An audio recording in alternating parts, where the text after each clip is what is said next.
ऋषि दुर्वासा और केले के पेड़ की उत्पत्ति, एक पौराणिक कथा।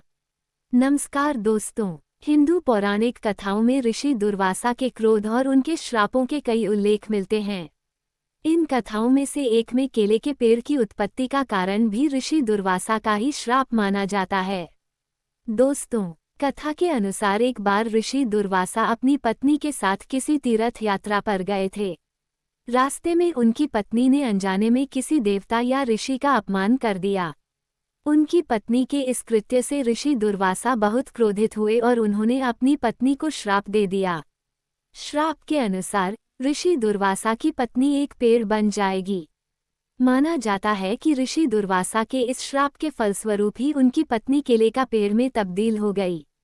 ये कथा हमें सिखाती है कि अनजाने में किए गए अपराध भी गंभीर परिणाम ला सकते हैं। साथ ही ये कथा हमें ऋषि दुर्वासा की क्रोधी प्रकृति के बारे में भी बताती है। इस कथा के कारण ही हिंदू धर्म में केले के पेड़ को पवित्र माना जाता है और इसकी पूजा की जाती है। माना जाता है कि केले का पेड़ घर में लगाने से सुख समृद्धि आती है। ये केवल एक पौराणिक कथा है और इसका कोई वैज्ञानिक आधार नहीं है। दोस्तों, कुछ रोचक तथ्य। केले का कोई बीज नहीं होता है। केले के पेड़ में तना भी नहीं होता है। क्या आप इस कथा के बारे में और जानना चाहते हैं? आप अन्य पौराणिक कथाओं के बारे में जानना चाहते हैं? आप केले के पेड़ के धार्मिक महत्व के बारे में और जानना चाहते हैं? मुझे आपके अन्य सवालों का जवाब देने में खुशी होगी।